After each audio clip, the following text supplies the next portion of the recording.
It's time to step behind the scenes and take a closer look at the Owen Sound Attack. This is Bear Tracker Weekly. Here's your host, JC Coots. Well, hello and welcome to Episode 6, Season 2 of the Bear Tracker Weekly podcast. My name is JC, and unfortunately, it was not a great weekend for the Owen Sound Attack as they set out on what has so far been their longest road trip of the season, 3 days, all on the road, away from the Bay Shore. And it looked like it might be off to a good start Friday night in Windsor. Attack again played a really good game against the Windsor Spitfires. Carter George takes most of the credit for that. He was fantastic, but a late Windsor goal would send things to overtime. A shootout would be needed, and this time it would be the Spitfires who came out on top. The Attack then headed off to Saginaw. They have not had a lot of luck against the Spirit now in the last few seasons, and there was no luck in Saginaw on Saturday night. Attack did get the first 2 goals of that game, but went on to lose 4-2. That's the first time the Attack have started with a 2-0 lead and not been able to win the hockey game.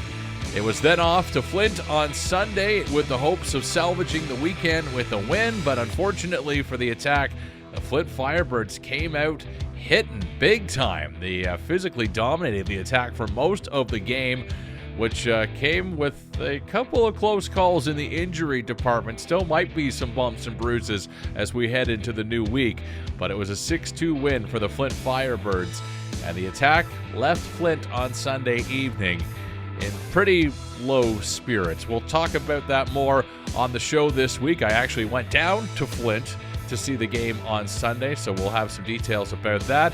And also, we'll talk about why it's a bit of a shorter podcast this week. We only have 2 guests this week.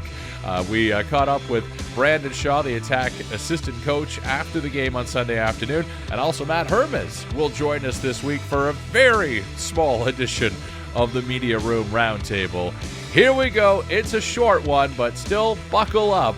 It's Episode 6, and it begins now.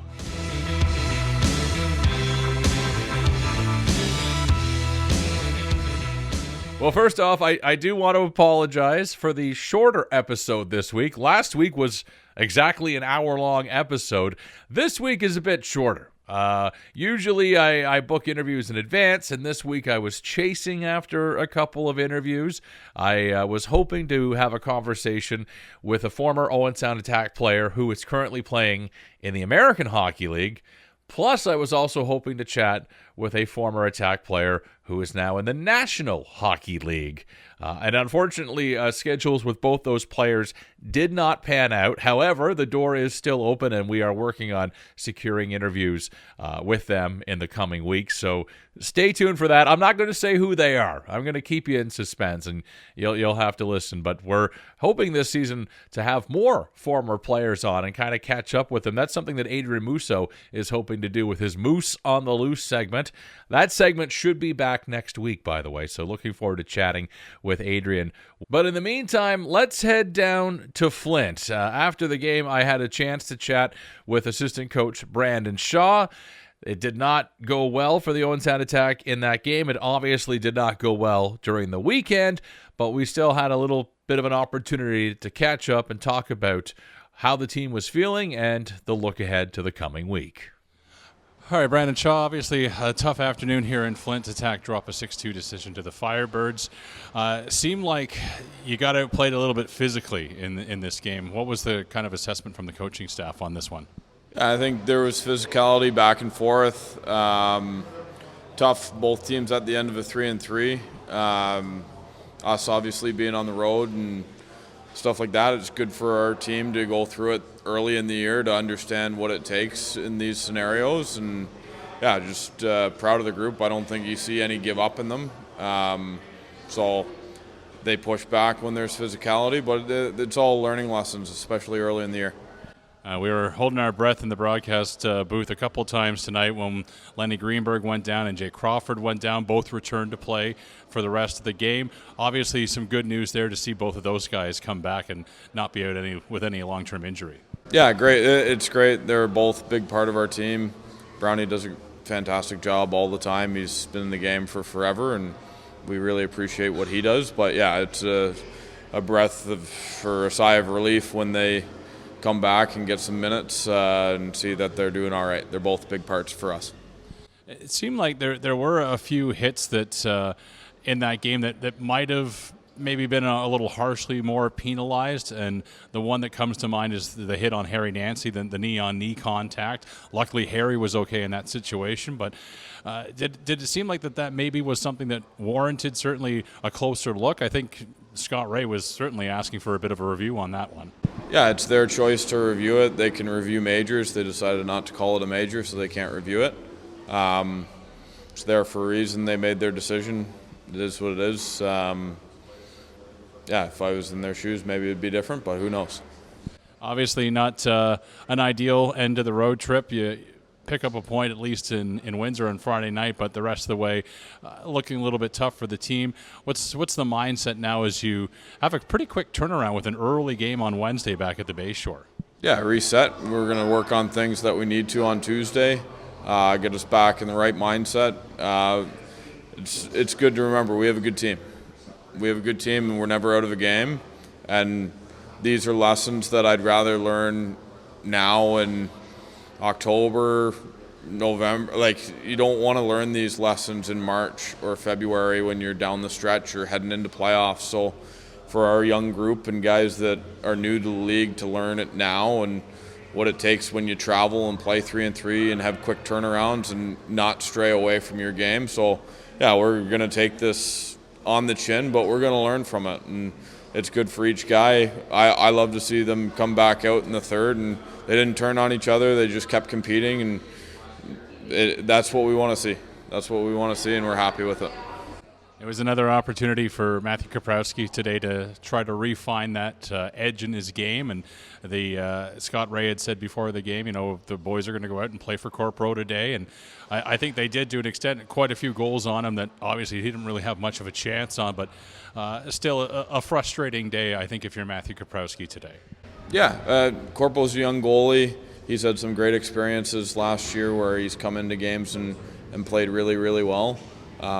We've seen it with guys in the past. When they go to NHL camp, it takes a little bit to find it when they come back. I can guarantee you Corpo will be the first one in the rink when we're back on Tuesday, and he works. You can never question his work ethic and his battle and his try, and we know we'll see him in the weight room, and he'll do all the things necessary to get where he wants to go.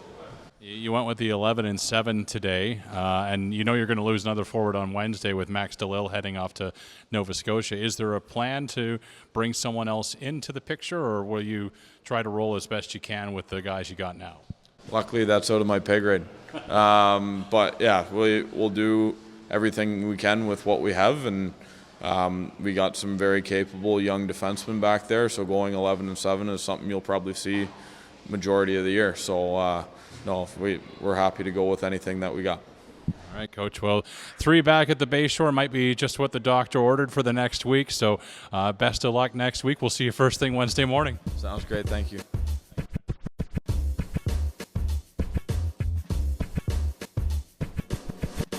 Well, on Sunday afternoon, I had the chance to head down to Flint to check out the Attack on the road against the Firebirds. I've only ever been into a handful of OHL arenas in an official media capacity. Peterborough and Sudbury, where I both worked formally with different radio stations, and now obviously Owen Sound. I've been down to London twice now for games, and Flint was obviously my first American market as media. I have been to Saginaw. We went for the Memorial Cup last year, but in a not official capacity. I was there more as a fan than anything else. But let me say this about Flint. Quite impressive. A shout out to Brian Gardner, who is their media liaison and also their play-by-play guy. We had Brian on the podcast last year. Unfortunately, I didn't get to see Brian this weekend. Otherwise, he'd be on the show this week. He had to head off to a wedding in North Carolina, so he actually missed the game. I think he said that was his first Firebirds game that he's missed in the entire time that he's been working with the team, so in more than 2 seasons now for Brian.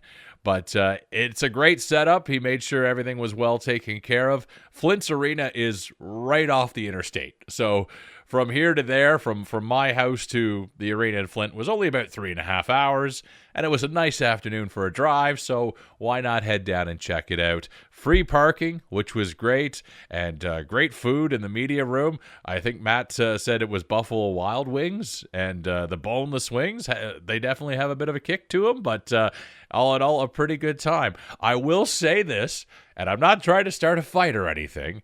Mike Farwell once did a listing of the top media rooms across the OHL. I think Owen Sound came in 6th or 8th on that list. I'm not sure. I can't recall where Flint landed, but I put them up there.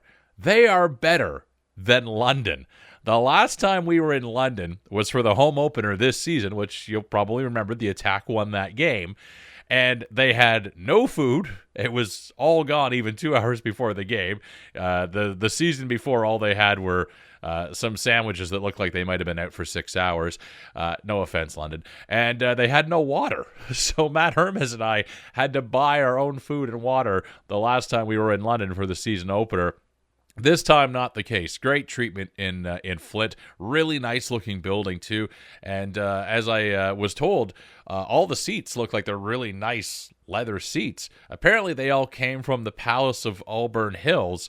That's where the Pistons used to play before they moved downtown to play at, I guess it's Little Caesars Arena now with the Detroit Red Wings. So that arena had to get torn down. They got all the seats. They got the powering. They got everything. And it makes for a really nice game and a really nice fan experience. So tip of the cap going out to the Flint Firebirds and having a really nice barn there in Flint for the fans. Otherwise, though, I got a chance before the game to chat with Matt Hermes. We worked together on the radio broadcast on Sunday afternoon. So here is a very small edition of the Media Room Roundtable, myself and Matt, before the game in Flint on Sunday afternoon. All right, the Media Room Roundtable is a lot smaller this weekend just because we're in Flint, Michigan, and it's just Matt and myself for the Roundtable today. So, Matt, you've seen a couple of games on this road trip, which started Friday night in Windsor, went to Saginaw last night, wraps up today here in Flint. What's been your thoughts on what you've seen so far this weekend from the Owen Sound Attack? Yeah, well, we can start with Friday against the Windsor Spitfires. That was just a really competitive game that just didn't fall Owen Sound's way in the end. 4-3 shootout loss. The Attack were competitive all night with Windsor. It took Owen Sound a bit to build in that game, but good goaltending from Carter George. The Attack managed to get a third-period lead. Just couldn't hold on to it with a late power play goal against, and that's just the way things went. The shootout didn't go Owen Sound's way, but one of those games where either team could have won, and Owen Sound, I'm sure they were happy to take the point. Could have got two, just didn't get it in that one. And then Saginaw last night, of course, the Spirit have always been a tough team to play, regardless if they're a Memorial Cup favorite or if they're in the middle of what could be considered a rebuild right now. They've played Owen Sound tough twice now this season. Was the effort there last night? Was it just, didn't get the puck luck, or what was the situation for Owen Sound? I think that it was, again, a competitive game. It was the first time this season the Attack have lost when leading after 40 minutes. They had the 2-1 lead. They were 6-0 prior to that. So you have to just tip your cap to the Saginaw Spirit to end their effort in the third period. They were the more desperate team, not to mention a pretty cool performance from Jacob Kluche getting a natural hat-trick for Saginaw to pick up that 4-2 victory, but that's what I would term it as. Again, a pretty competitive game.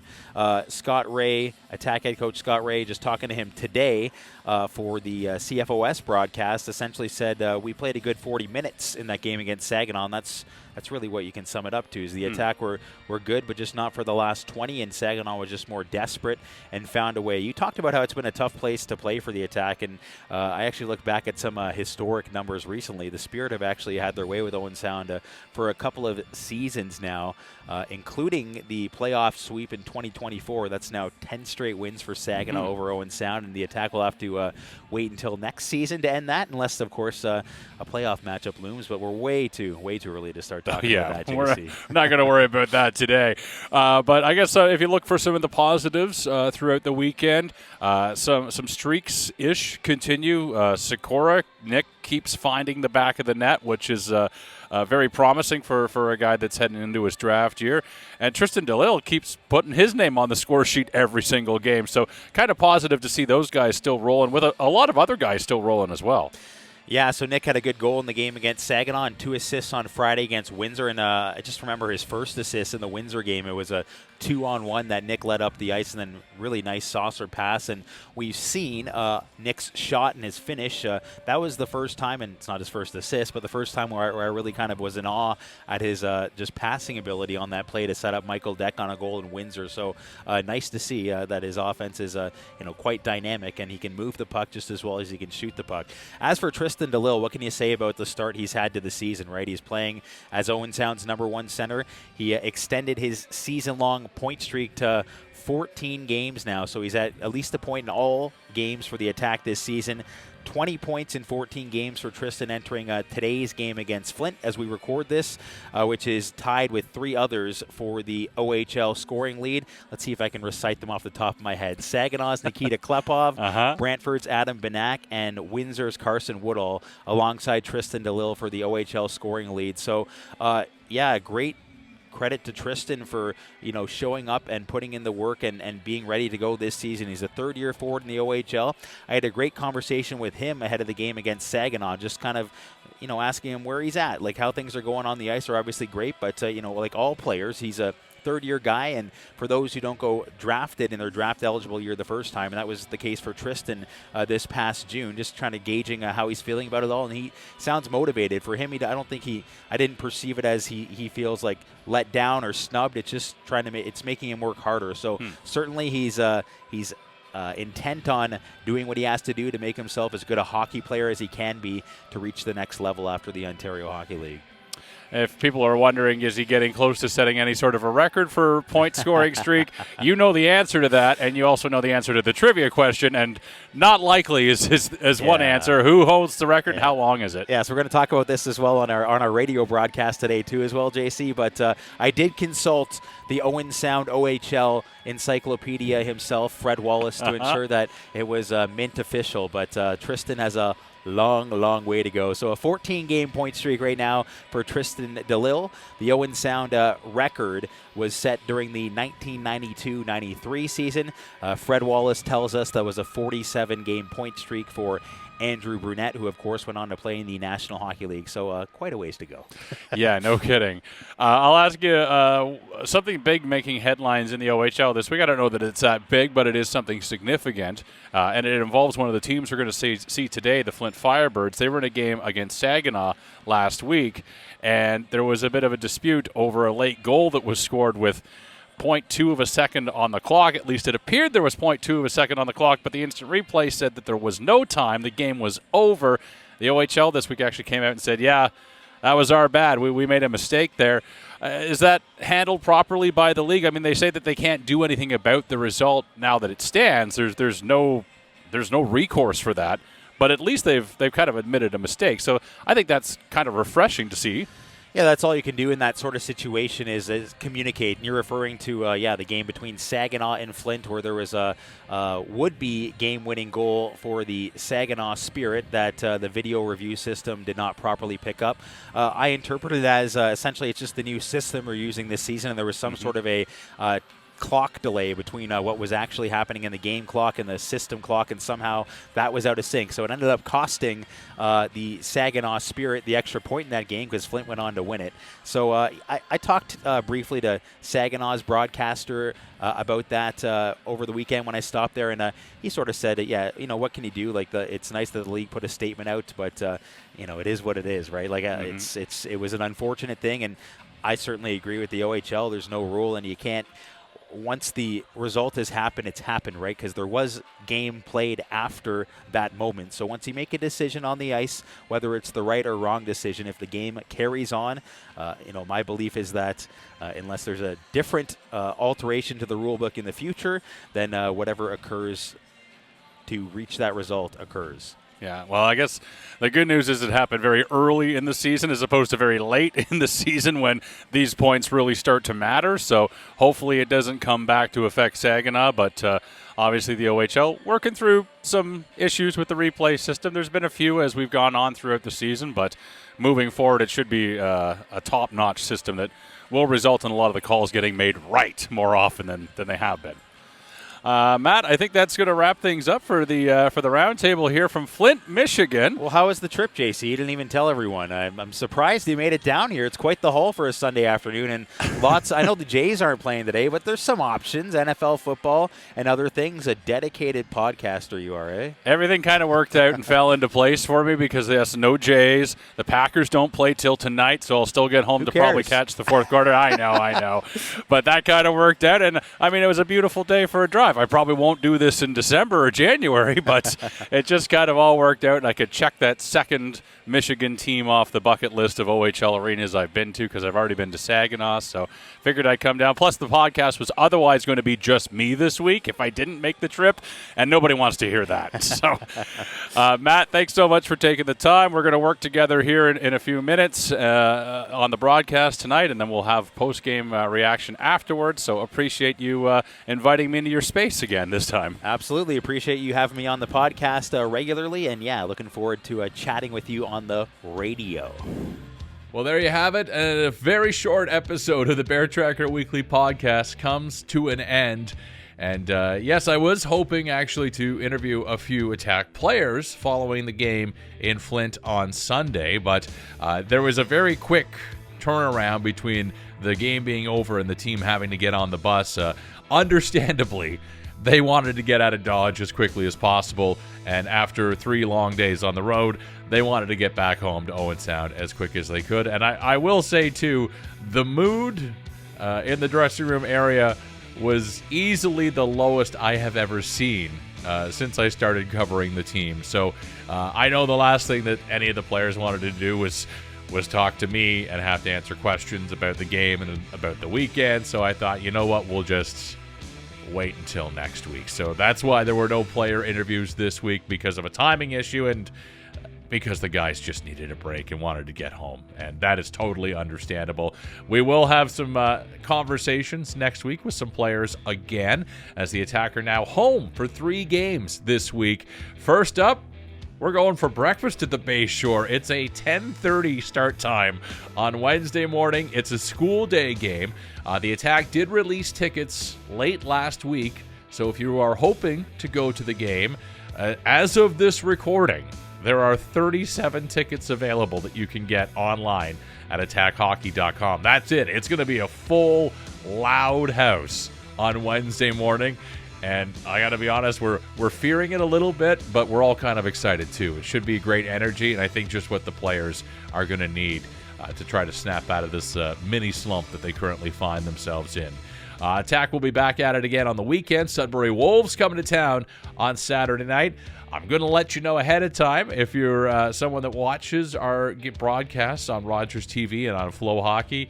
Both myself and Mark McKelvey are away on Saturday night, so Spencer Byers and guests will be taking over the broadcast to make sure everything is covered on Saturday night. We should all be back Sunday afternoon against the Erie Otters. Looking forward to that game, a 2 o'clock start in Owen Sound Sunday. And of course, the kids get to skate after the game with the players, which is always a lot of fun. So make sure if you're bringing the family on Sunday, you bring the helmets and skates so they can go on the ice afterwards. Again, tickets for this week's home games are available at attackhockey.com.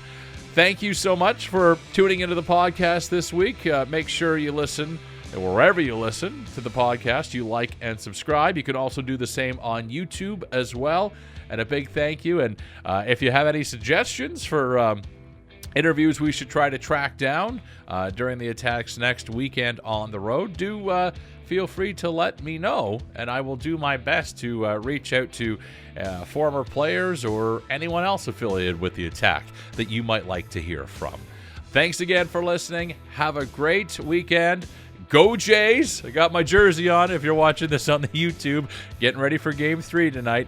Keeping the fingers crossed for good things for the Blue Jays. And we'll see you at the rink on Wednesday when the Sarnia Sting are in town for the school day game. Cheers. The Bear Tracker podcast is produced in association with Blackburn Media from the CKNX studios in Wingham, Ontario. Remember to like, follow, and subscribe at Bear Tracker Pod on social media and wherever you get your podcasts.